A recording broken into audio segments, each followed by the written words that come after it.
perspective. My name's Chris. I'm a psychotherapist and consultant. On today's show, I'm going to take us on a journey that's a little bit more thought-provoking. I want to go into the intricate web of relationship ethics. Relationships are the essence of all of our existence. Whether we find ourselves immersed in the complexities of the BDSM lifestyle or navigating more traditional paths of connection, the principles of consent and trust and respect serve as the timeless foundation here that underpins the very existence of our human interactions. But what exactly do these principles mean? What are the real-world implications of ethics within relationships?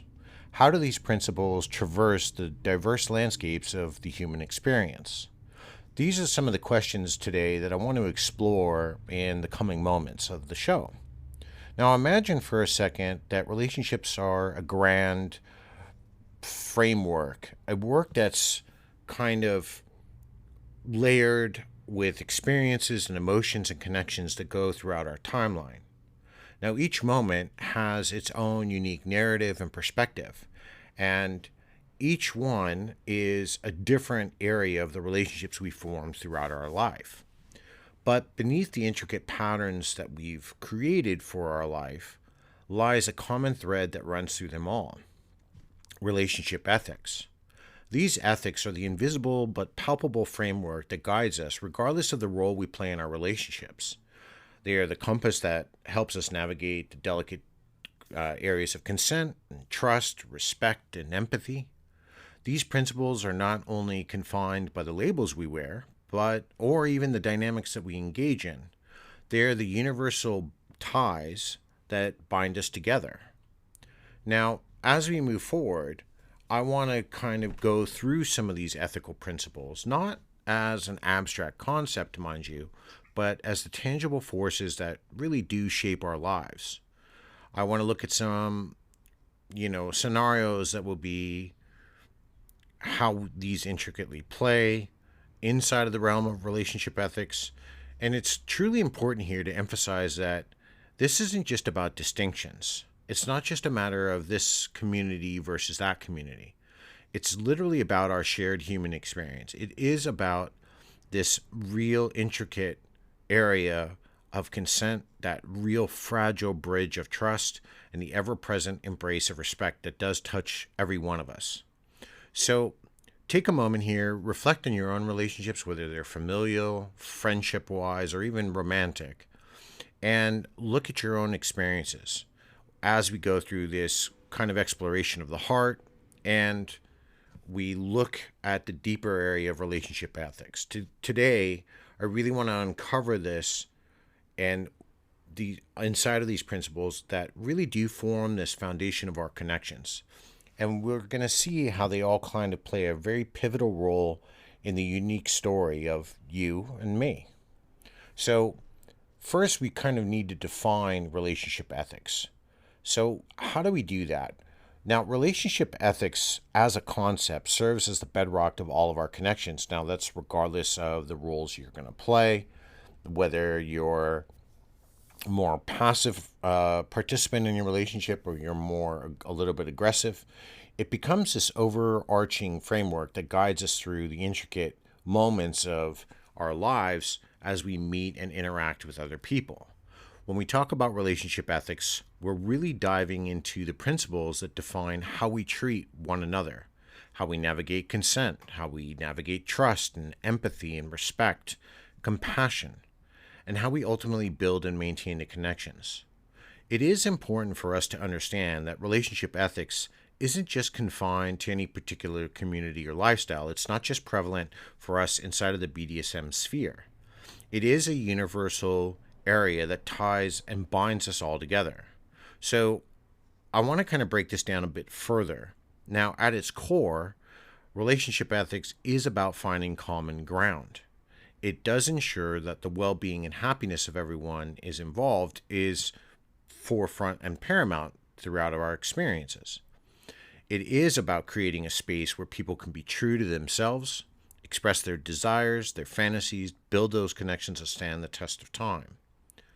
So we have to understand there are some key principles here that do kind of bound over into the lifestyle itself. And these become some of the pillars and tenements of relationship ethics. And they're going to sound quite familiar. Because what are they? Well, they're consent, their trust, their respect, their empathy. And these aren't just words, they really are the guiding principles here that underpin our interactions. Consent being the cornerstone, a fundamental element of ethical relationships. It's about ensuring that everyone involved is on the same page and that desires are acknowledged and boundaries are respected. Trust, another vital principle here, goes hand in hand with transparency. It's not just about being open and honest with your partner, it's a critical aspect of any healthy connection. And in the sphere of relationship ethics, trust becomes this bridge that leads us to deeper, more meaningful relationships and allows us to become more vulnerable with the person we're with. Now, trust is both fragile and resilient, and it is something we're going to explore a little bit more in detail. Now, respect becomes the final piece of this puzzle. It's about acknowledging individuality and showing empathy through active listening. Respect is the foundation that nurtures understanding, and it really truly makes relationships thrive. By respecting each other's autonomy and validating emotions, we create an environment where connections can flourish. Each one of these principles here becomes part of the bigger puzzle piece that we put together when we're looking at relationship ethics. And they deserve our attention, our exploration, and our understanding.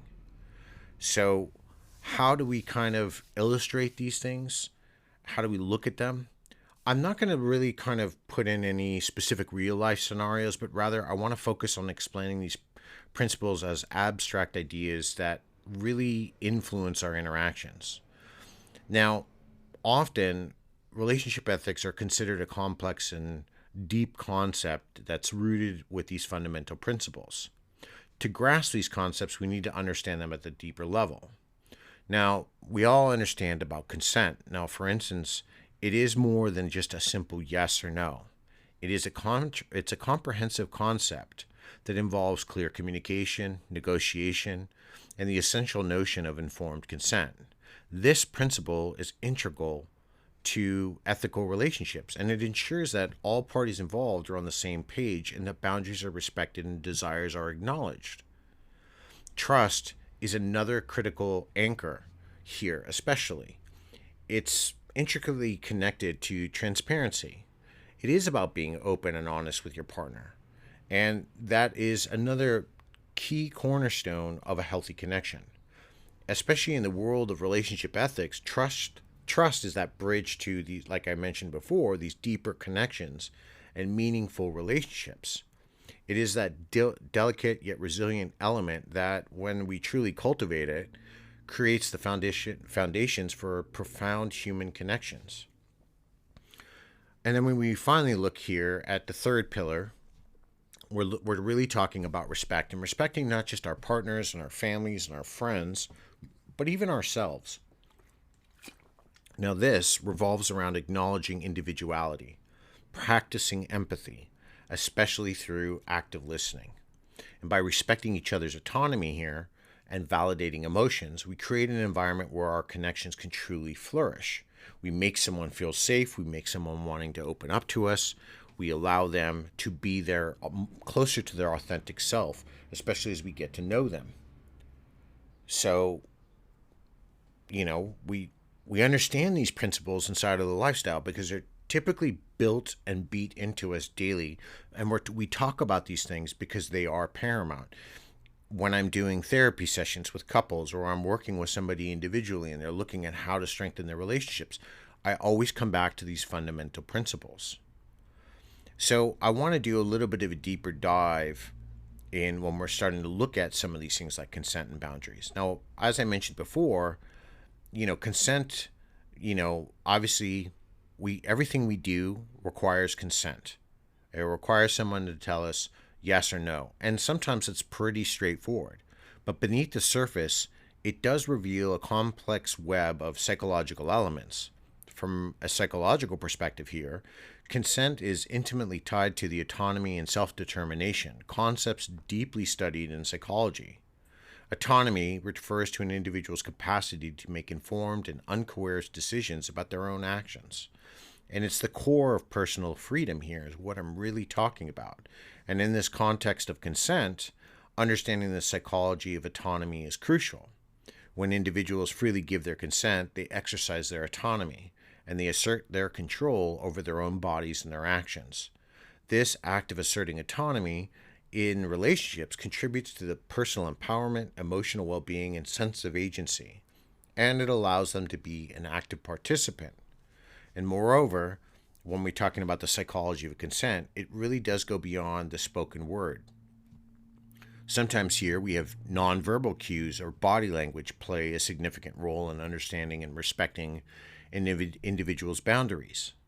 Psychological research highlights the importance of emotional intelligence in recognizing these cues. A higher level of emotional intelligence allows for a deeper understanding of our partner's emotional state, and it does make it easier for us to gauge the comfort and consent of our partners, especially the more in tune we are with them. And this kind of begins the next path for why we're always talking about communication and negotiation, especially in the lifestyle, but it's not limited to the lifestyle.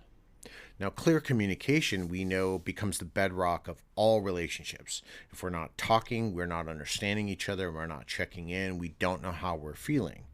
Now, whether that's in the lifestyle or conventional connections, when we're looking at this, effective communication is regarded as the cornerstone here. If we're, like I just mentioned, if we're not talking, we're not doing anything. And that's, I think, one area where a lot of people tend to kind of let their relationships die off. It involves not just the ability to express ourselves, but to actively listen. And when we're actively listening, we're listening with empathy. We're giving somebody our attention. Now, negotiation, which is often overlooked but becomes indispensable, taps into the psychological realm of conflict resolution.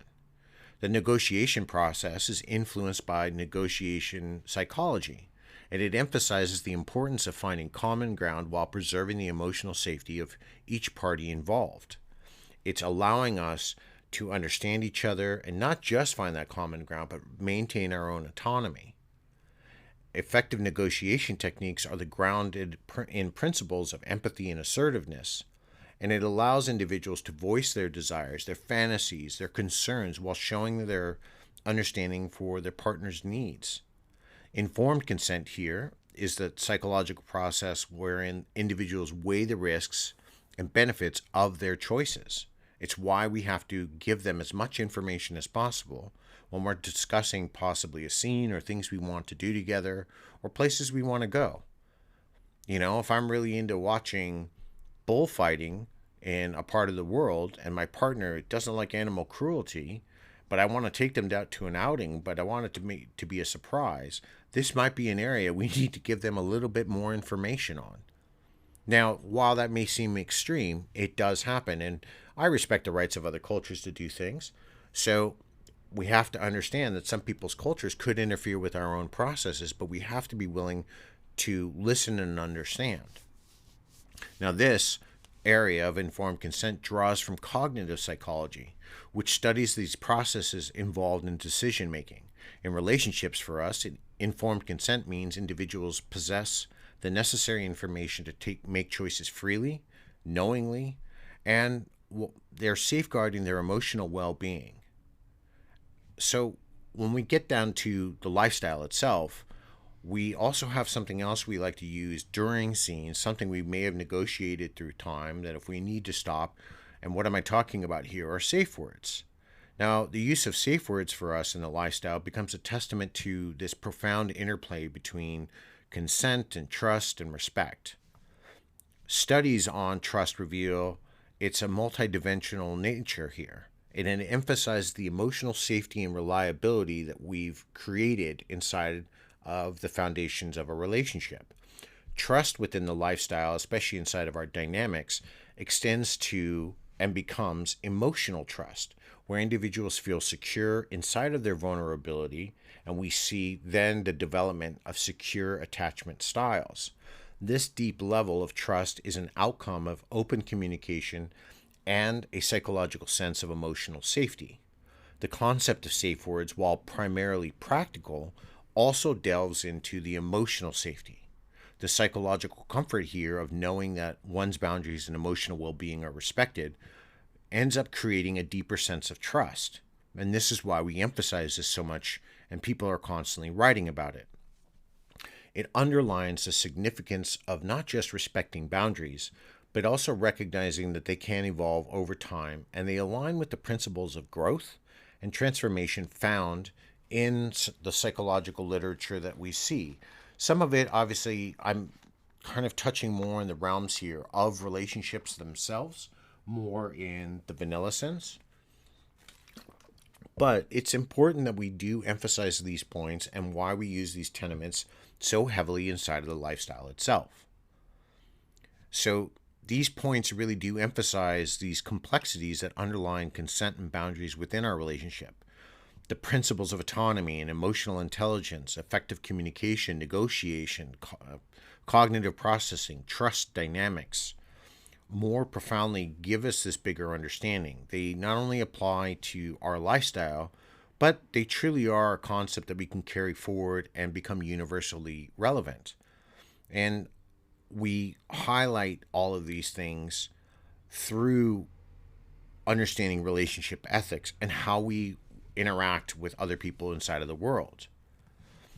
And this takes us, I want to go a little bit more into trust and transparency and really get down to a fundamental aspect of psychological trust. Now, trust becomes a foundational element of any ethical relationship. In psychology, when we look at this, trust is often studied within the realm of social psychology. It's a multidimensional concept that encompasses safety and predictability and reliability. From my perspective, trust is built over time through consistent actions that align with expectations. When we're doing these things, we're assuring our partner or the people we're interacting with that what we say is what we mean, and this builds their trust inside of us. Within relationships, trust becomes closely linked to transparency. Now, transparency in psychology becomes associated with open and honest communication. The practice of transparency here fosters this environment where individuals become and feel safe in expressing their emotions and desires. Trust within relationships it's not just an outcome, but a process deeply rooted in our dynamics, and it requires emotional openness and consistency. Now, when we look at rebuilding trust, for example, psychology has studied this and often explores this process of rebuilding trust after it's been damaged. And a lot of people ask, and I've been asked multiple times, is this possible? Well, it depends on the situation. And yes, trust can be rebuilt. It can even be rebuilt in acts of infidelity, and I've covered that before. This concept is known as trust repair, and it delves into the complexities of forgiveness and apology and the real restoration here of emotional safety. In ethical relationships, rebuilding trust involves this journey where the injured party must process the emotions such as anger, hurt, and even fear.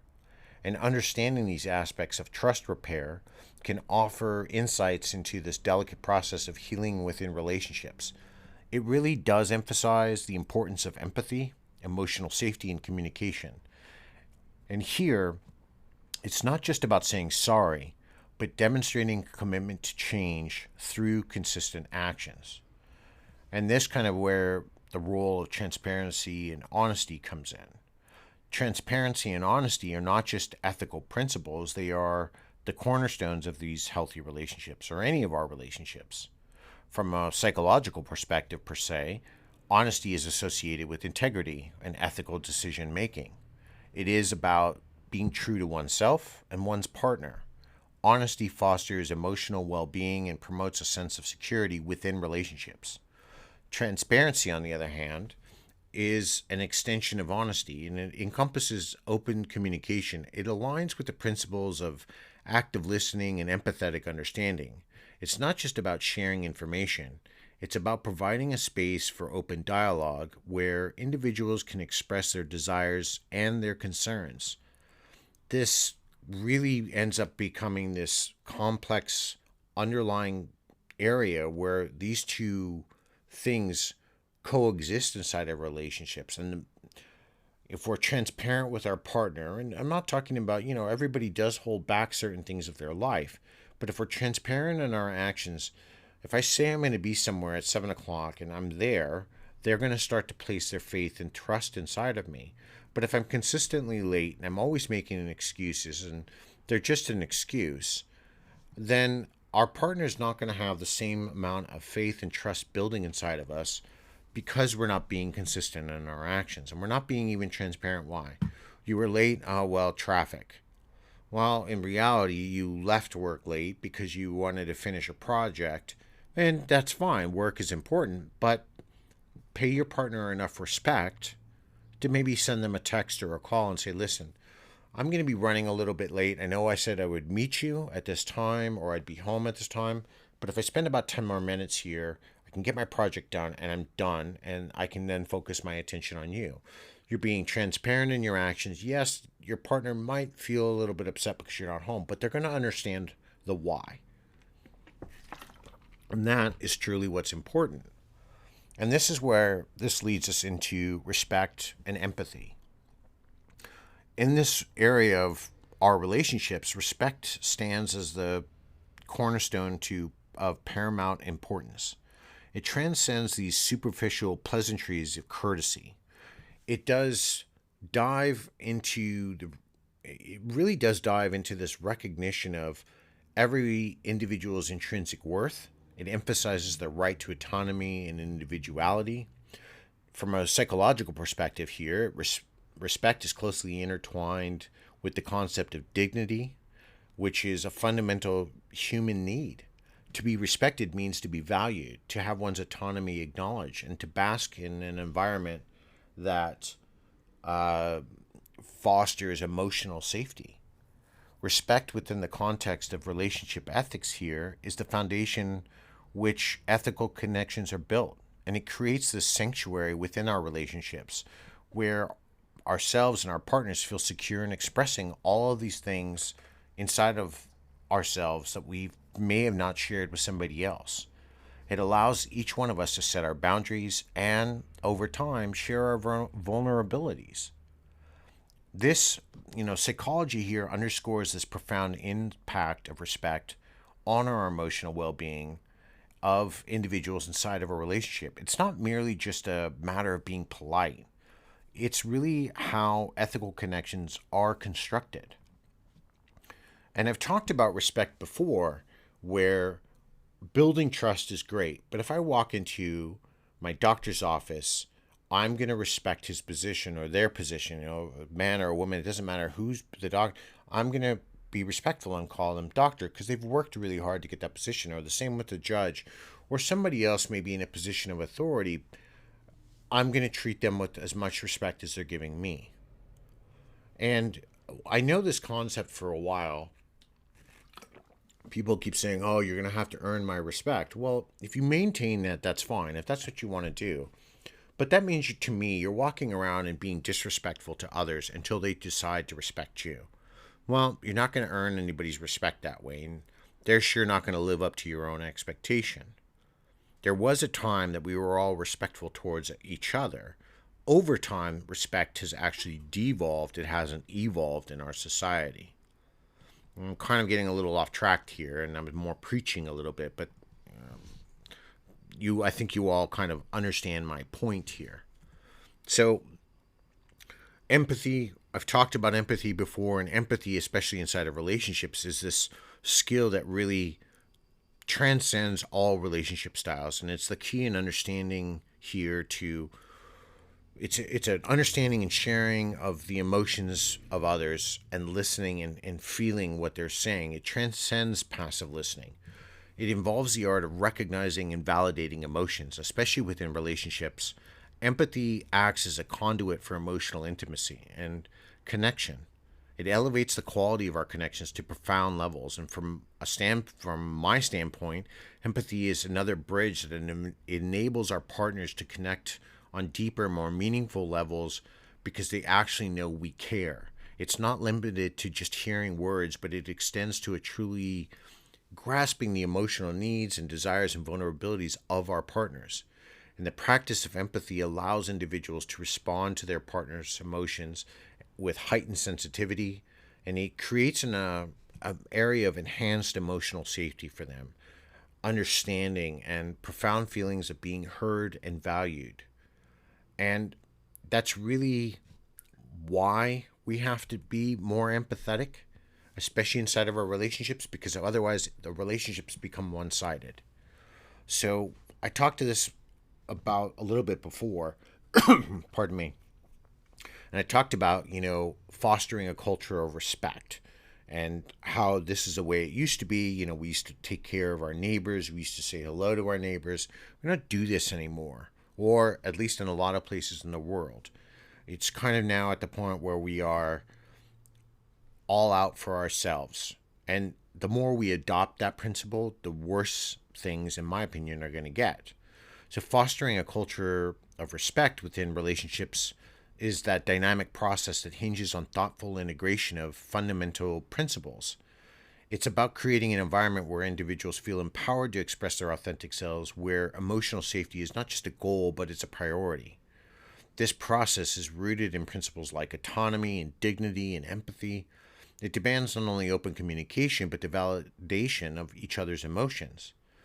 And these elements here, when thoughtfully put into the layers of relationships, it gives the rise to a culture where every individual's intrinsic worth is not just acknowledged, but it's celebrated.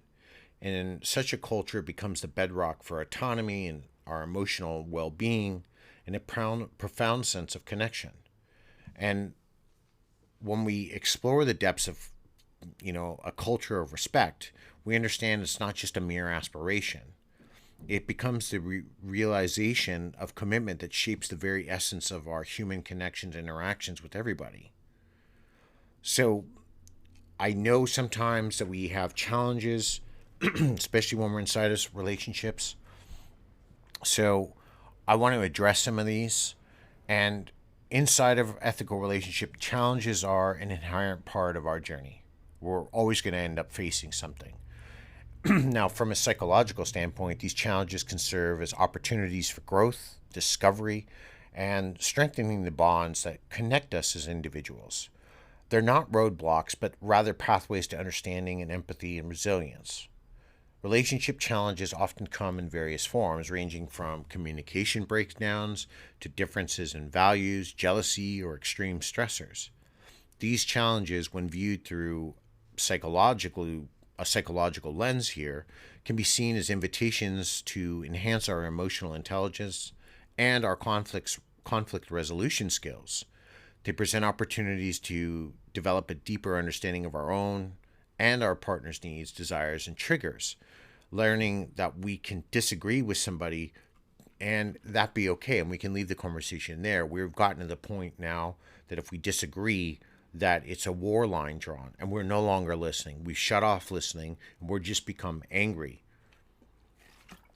We create an environment where now it's just us versus them. What I understand and teach people is that when individuals confront and address these challenges head on, they are on become and set themselves on a journey of self-awareness and personal growth. And when we understand these psychological dynamics and what's at play in these situations, we can navigate them with a greater ease and adaptability, ultimately fortifying the foundation of our relationships. And this is how we learn the art of compromise. And when we're doing this, this is akin to a delicate psychological to and fro. It involves finding the balance between our individual desires and the collective needs of the relationship, where each partner's autonomy and aspirations are considered and respected. The significance here of compromise as a psychological skill facilitates a harmonious relationship that allows us to give something and get something in return, or do something that makes our partner happy while we, maybe on our side isn't the most favorable. I'm not talking about doing something we absolutely abhor or don't want to take part in, but compromise is recognized as a vital aspect of interpersonal effectiveness. It encompasses the ability to negotiate and collaborate while respecting the autonomy that each party has. The art of compromise here requires active listening, empathy, commitment to finding solutions that meet the needs of all involved. And you might be wondering, why does it sound like I'm just repeating the same phrases over and over? Because this is what this teaches us to do. This becomes part of the work that we're not only doing inside of the lifestyle, but on the grander scheme of relationships themselves. When we understand and explore compromise in relationships, it becomes apparent that it's not just about sacrificing one's own desires, but rather finding that common ground where interest and desires of both parties can coexist. And these principles of negotiation and assertiveness and understanding become these tools that guide us through this intricate process here. So, we're always going to end up navigating challenges in our relationships. Inevitability, they're going to arise. Somebody gets a better paying job, or they've got to move, or they've got to work longer hours, or a shift change, or they're having problems at home, whatever the case may be. We need to understand that when challenges arise in ethical relationships, how do we deal with these?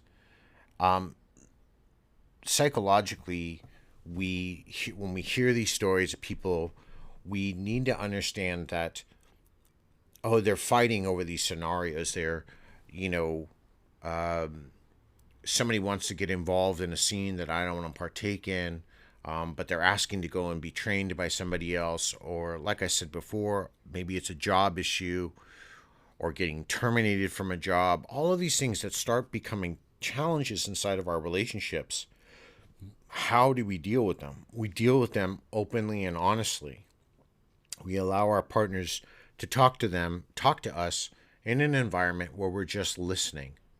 We may have to step back and process what they're saying and let them know, what, I'm just going to need a little bit of time to deal with the information that you have just presented to me, and then I want to come back to you.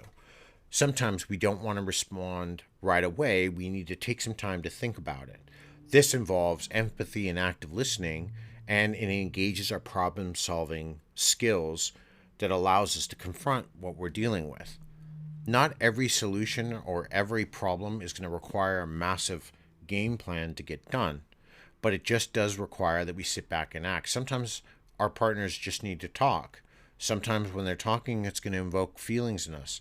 That doesn't mean, though, we need to jump straight in and start offering solutions or giving them a response, especially if we become heated because we may feel we're attacked. When we sit back and process, we can ask ourselves, are they attacking us? Do I feel attacked? Why do I feel attacked? And we can talk about all of these points and then come back and readdress them. We can even repeat back what we think we've heard our partner say, so everybody is on a clear level of understanding. Now, as I kind of bring us to a close here on this particular segment, there are a lot of intricate psychological principles that are universal, and they're very applicable to relationships of all kinds, regardless what lifestyle we're in. And the importance of these things is respect and empathy, and recognizing their pivotal roles in building and maintaining our connections leads us, as we do that and establish more trust and grow our foundations of closeness, allows us to face head on when we do hit challenges, or we have to make a compromise, or find ourselves in a situation where a compromise may have to begin. And we can look at these things as, instead of being obstacles, they can serve as these opportunities for growth and better understanding of our relationships. And as we're kind of looking through these insights today, I want you to kind of contemplate this. How can we integrate the principles of respect and empathy and compromise into our own relationships, whether they follow conventional norms or embrace alternative paths? How can we cultivate an environment where intrinsic worth is celebrated and individual autonomy is honored. In this area of ethical relationships, one reflection stands out. The beauty of connection emerges when our understanding of one another is interwoven with the threads of respect and empathy and compromise. These threads here form the bedrock that withstands the tests of time. And nothing can ever be more true. If we don't do these things, we are just chipping away at our own foundations of our relationship just to then put ourselves in an area where we are somehow winning above our partner. And that's not what a relationship's about. So I'm going to post this question here on Spotify. I'll put it up on my social media. Love to get some feedback on this. Like I said yesterday, this is actually the second episode out this particular week. The other one was about electrical play that came out yesterday, so I'm going to put this one out.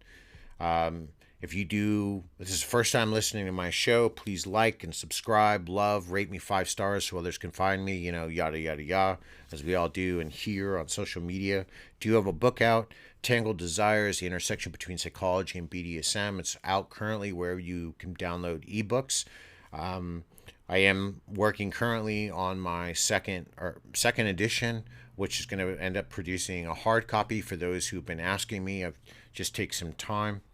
But take a thought and a gander on how we really can let these principles stand inside of our relationships. And let me know what you think. Until next time, everybody, be safe, stay kinky.